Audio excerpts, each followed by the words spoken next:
Hey, you guys, what's going on? 845 Sports Cards coming back at you from New York's Hudson Valley. It's the 1st of May, and the first day of every month, we continue our quest to find the Nolan. There is a on-card auto in one of these boxes here of 1991 Upper Deck.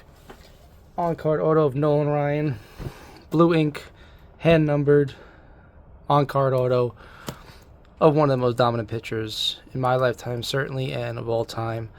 And I don't want to pay aftermarket singles prices on eBay for this card, anywhere from $800, $1,000, $3,000 in graded condition. I don't want to pay for it. I want to find it, rip it out of a pack. I mean, all things considered, when you think about modern products, if you were to buy a box of modern products, say Topps Chrome, Panini Prism, yeah, you can pull a $10,000 card, but the boxes are thousands of dollars sometimes. You know, some of these National Treasures, flawless boxes, they're exorbitantly expensive. This box here, $32 after taxes and shipping and everything, and you can pull a card that's $2,000 to $3,000 in that Nolan Ryan on-card auto. That's good value if you ask me. But before we rip into this box, I like to show a Nolan Ryan card out of my PC just in case we pull absolutely nothing good. At least you get to see a nice Nolan Ryan card. This here, 1969 Topps Nolan Ryan. This is the first card that Nolan Ryan appeared by himself. His rookie card, he's with Jerry Koosman on the Mets rookie pitchers. But here, he's all by himself with that baby face, warming up. It's a new slab, PSA 7. I picked this up at the Philly Card Show beginning of 2025, and $9.50 cash got me this card, and I think it's beautiful. You see the purple field there. There's no print marks. There's very few, there's a tiny one. There's not a lot of print marks on the card. That's a pretty clean front, clean back as well. So this is a hard card to find with good print quality because, again, 1969 Topps wasn't really putting a lot of money into their quality. So here's a PSA 7 of the 69 Topps, part of my PC, and I have almost every card of the Topps basic run, the PSA registry, and I got a pretty good ranking because these cards are hard to come by in higher grades. You know, if the 7 is $1,000, you can only imagine what the 8, 9, 10 are worth. So that's why I got a 7. But without any further ado, let's either add to the Nolan Ryan PC or add to our ongoing frustration. These boxes here, tamper-proof packs, so it would stand to reason that nobody searched this box. It was sealed, and these are foil, not wax, so it'd be a little difficult to reseal. Not impossible, but why is anyone going to do that? And they say there's a random collation. It says it right on the box. Tamper-proof pack, counterproof cards, random sequencing. So a lot of times, previous rips of this, I'll get the same card twice in a pack. And go, well, that's obviously very random. Because when you do random things, sometimes you get funny things that don't make sense. It doesn't necessarily mean evenly distributed. It just means that anything goes.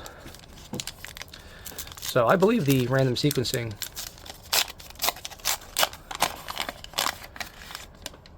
and I believe somewhere, it's a little bent up here, and I believe somewhere we're going to find the Nolan Ryan. But until then, we'll keep looking. As before, I've said, we're not going to look at every card. These are all bent up, this particular pack. I'm not going to look at every card. I'm not going to flip every card around. There's Mark McGwire. Bashing Years. McGwire. Lenny Dykstra.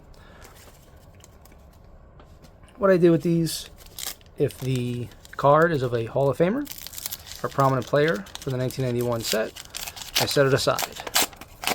None of these cards, not a single one of these cards, with the exception of the on-card auto of Nolan Ryan, Gary Sheffield, Roger Clemens, there you go, notable names.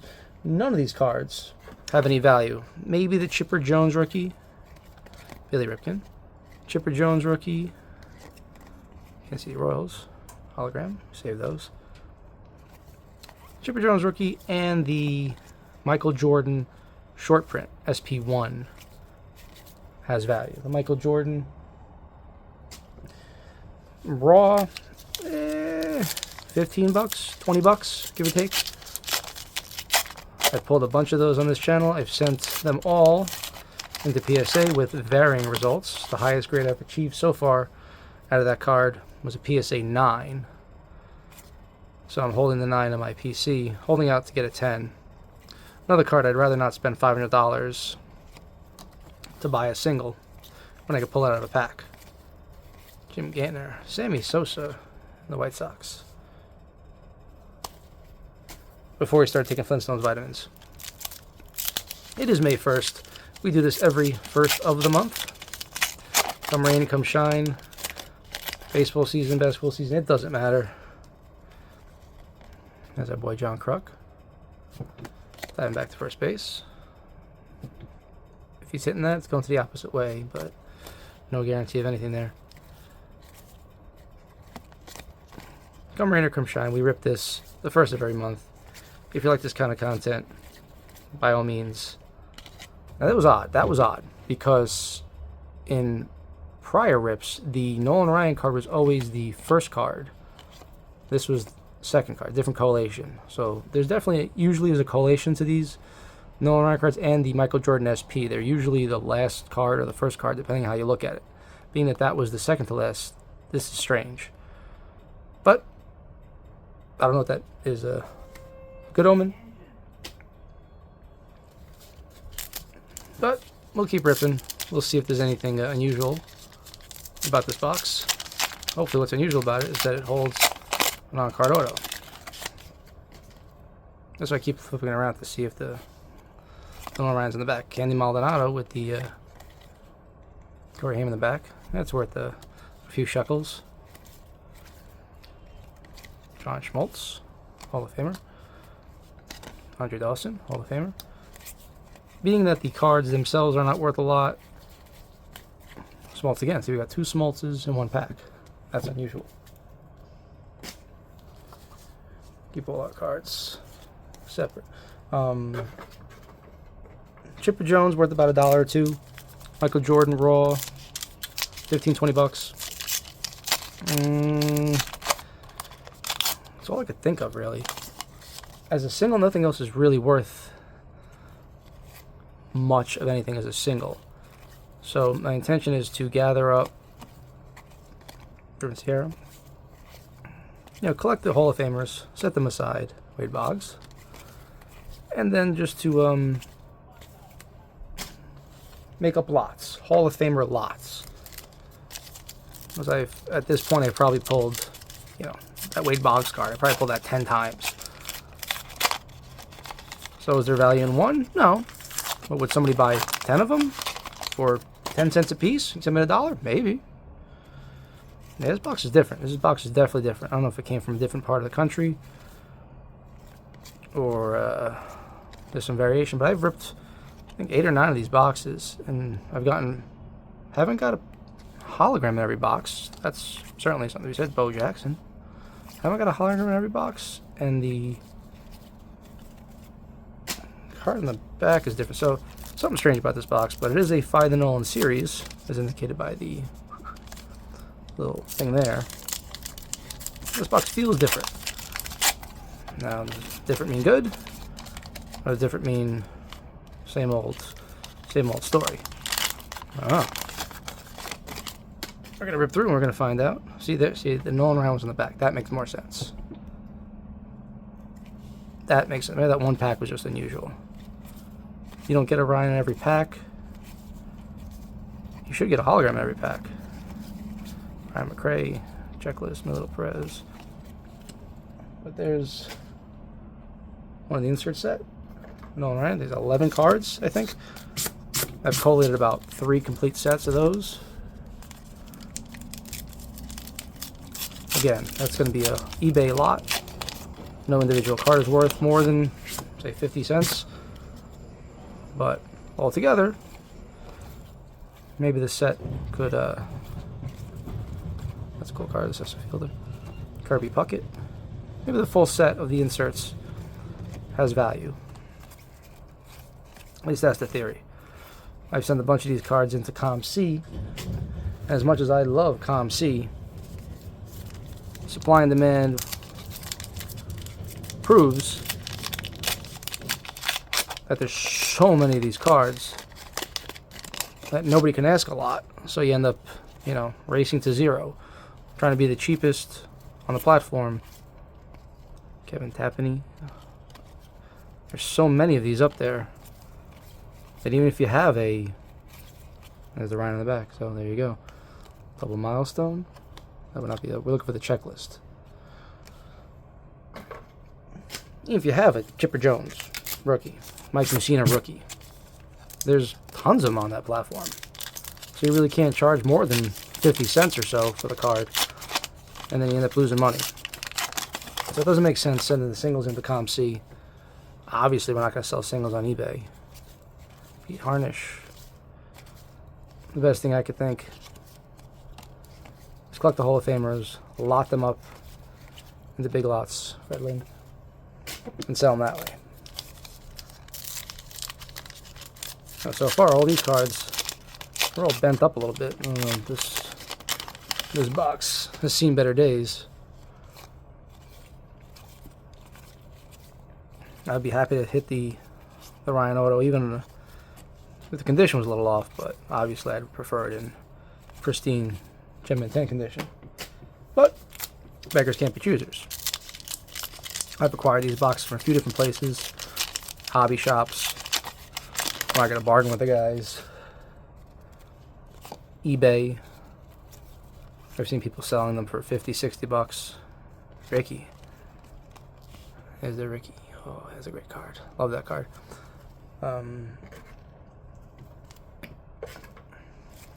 People sell them for a lot on eBay, especially during the COVID insanity back in 2021. It was well known that there's a Michael Jordan short print in these packs. About one every 4 boxes, give or take. So people were paying top dollar, $100 a box for these boxes, because with the Last Dance documentary and the spike in card values, Tony Gwynn, people were paying through the nose for anything Michael Jordan, anything they speculated was going to be valuable. So the 1 in 4, 5,000 strikeouts. The 1 in 4 odds of pulling the Jordan was very appealing, and that card in a PSA 10 even today is $450. I believe it was over $1,000 during the 2021 peaks. So if you're going to buy a box and get a 1 in 4 shot of pulling a card that's worth $1,000, value of that box is going to be, instead of, hey, Ken Griffey Jr., you would think it's more valuable.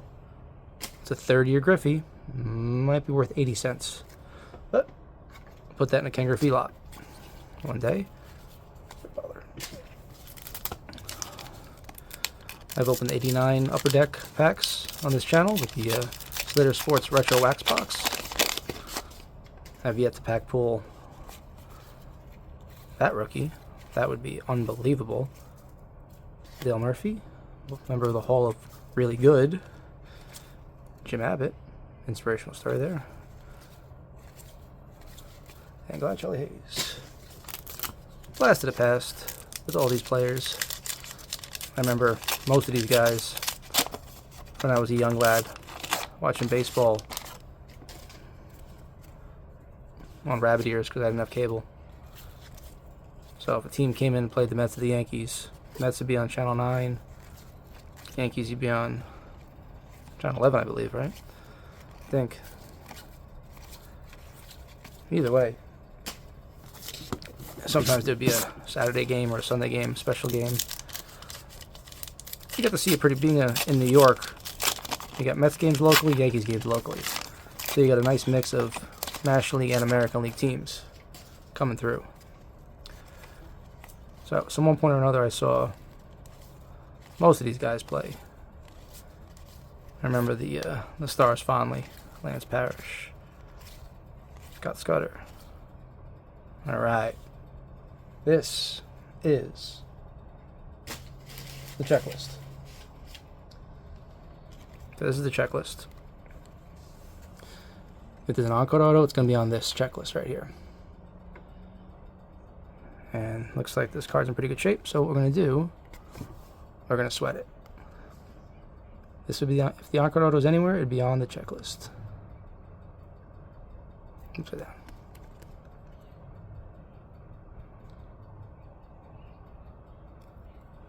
Nothing. We didn't get it. Just the base. Base auto. That's what it would look like. That with blue Sharpie. On-card auto. And number collation. It's a 2500, which by today's standards sounds like a lot. But you gotta remember, they printed millions upon millions of 1991 Upper Deck. So the odds you find the one is pretty slim. Todd Van Poppel. PSA 10, there's only like 6 of these in the world. Juan Gone. This was a huge card back in the day. Juan Gonzalez. Probably never make it to the Hall of Fame. Even if they overlook the potential, obvious performance-enhancing supplement use. His numbers, I think he got 500 home runs, pretty close. I don't think he'd ever make it. Vince Coleman, another guy. Cole, very good. Was an absolute menace in the base path. Robbie Alomar, he's a Hall of Famer. Bobby Witt Sr., Bobby Witt Jr.'s father. Alex Fernandez. That's the cover card. The Nolan Ryan set. And the Juan Gonzalez. Another Juan Gonzalez. Beautiful. Nothing special. But you believe random sequencing. We pulled 2 Juan Gonzalez rookies. Back-to-back packs. Can we get a Michael Jordan? The Michael Jordan short print, the SP1 card with him playing baseball, just about pays for the majority of the box. Chipper. Probably the most valuable base card in the set. Chipper Jones rookie there. PSA 10, that Chipper's $80, $100. Todd Van Poppel, such a low population. PSA 10, Poppel like 6. That would sales have been in excess of $100, $120 maybe. The Jordan at 10 is about $450. A 9 might be around $50. Carlton Fisk, Hall of Famer. Todd Stottlemyre filling balls into a... Oh, great. It's weird. I've never seen that card. That's a funny picture. We're going to put that aside. I might have some value on ComC. You'd be surprised. The Candy Maldonado card with the Corey Haim in the background. At one time, that was like $4 on ComC. Since come down because people realized it was valuable. So everybody sent theirs in and watered down the market. Mark Grant throwing a football. Throwing a football is not as rare as I once thought it was. May have been led to believe that Nolan Ryan was the only guy to warm his arm by throwing a football, but apparently a lot of guys have done it.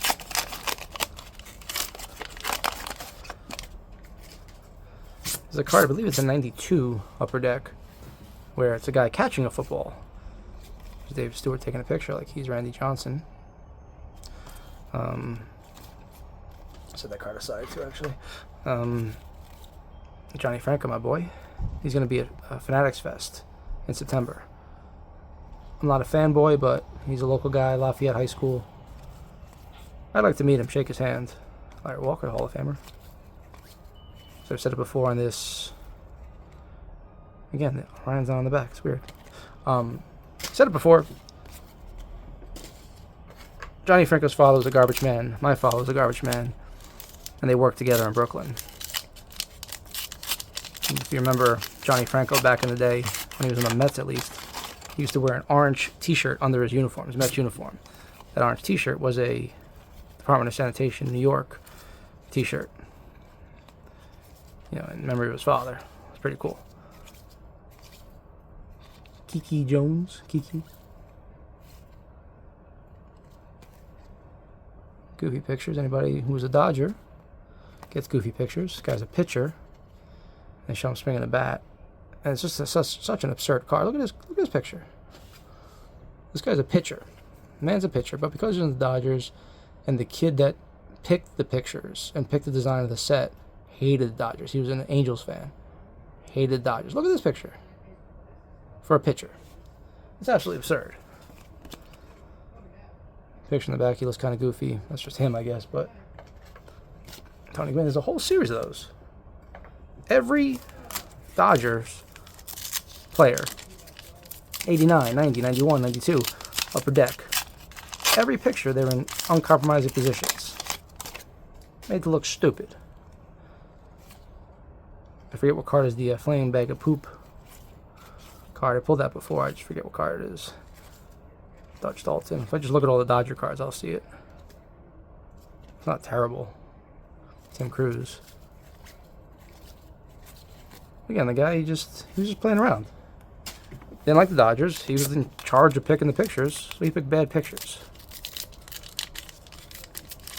I guess, when you have power, you do whatever you want, but come on. Ooh, Greg Maddux. Greg Maddux, fun thing. Professor. Had a birthday not that long ago.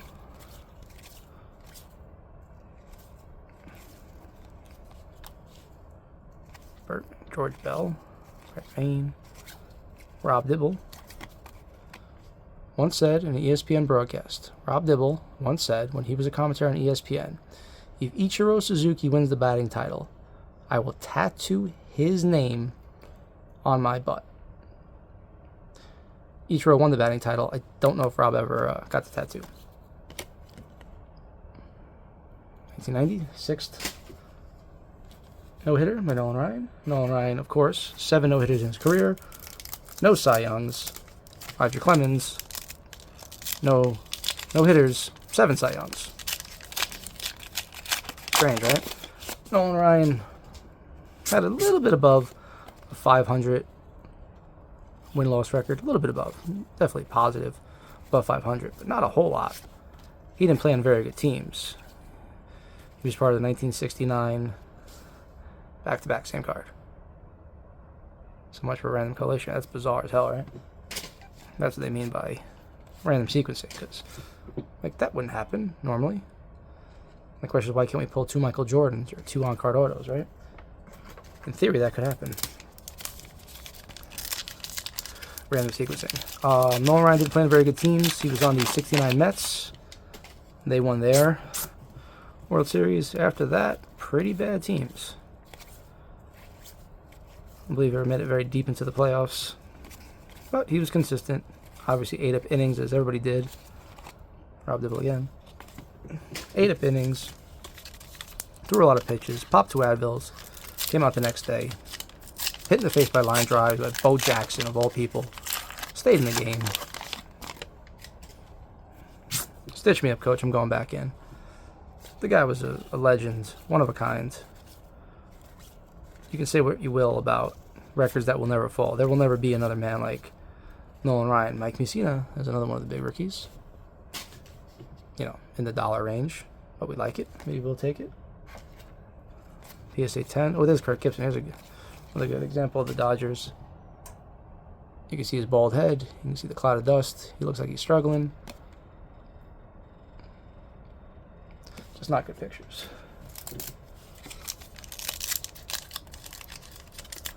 Nobody will ever be allowed to pitch the amount of innings Nolan Ryan was allowed on a short rest that he was allowed. 27 years. He blew out, I think it was UCL?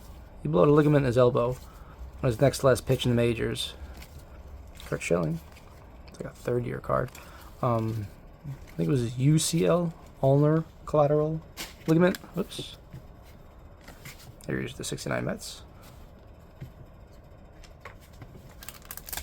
Blew out his elbow. Felt something snap. Trainer came out, looked at him. Nolan Ryan said, I think I'm pretty good. I think I can go again. I think I keep going. I can stay in the game. Leave me in. Let me just throw another pitch. Threw the next pitch at 96. Realized that his elbow was gone. Blew it up. It exploded. He took himself out. Rafael Palmeiro, probably never get in the Hall of Fame despite his stats. Not so much for the PEDs, but for being cocky. There's an imager again with that goofy picture. Blew his arm out. Uncorked like a 96-mile-an-hour pitch. Then decided to call it a career. Shut it down. I was missing a ligament in his elbow. And he still threw harder than most guys. Charlie Huff. 985-year-old Charlie Huff. Calderon. Checklists. With all these 90s cards, the population is so low that if you can somehow convince PSA to give any of these cards a PSA 10, it's going to have value. But they just don't exist. It's just a matter of finding the collector base. Yeah, how many people are collecting PCing Frank Viola? You know, Frankie V was good, but you know, how much am I going to pay for a PSA 10 Frankie V at a 91 upper deck? George Brett, Mike Messina rookie, beautiful. Marker Tweaksbury, Kevin Mitchell. 2 packs left. May 1st edition of Find the Nolan, the chase. That will not end until we find the hour card auto. Nolan Ryan, Greg Maddux, Lou Whitaker, Grissom, Billy Swift. Oral Hershiser looking like a dork. And it's because he's a Dodger. Dorky no Oral. Carlton Fisk. Towards the end of his career. Their relatively worthless insert. Last pack up. You can say last pack magic, but realistically, last pack disappointment. 36 packs every month. And what do we get for it? We got some Michael Jordans. We got a lot of Hall of Famers. Obi McDowell blowing a bubble. A lot of holograms. And a lot of nostalgia. Reggie Sanders, he was a two-sport athlete. Tremendous. Mike Bell, Bailey. Oh yeah, Frank Thomas. There you go. Nice one to end it on. But that was that. First of the month. We try to find the Nolan, but we bring our Nolans along with us, just in case we can't find another one. This is 845 Sports Cards, first of the month. Find the Nolan series, 1991 Upper Deck. Thank you guys for watching. There is a playlist here with more of these rips.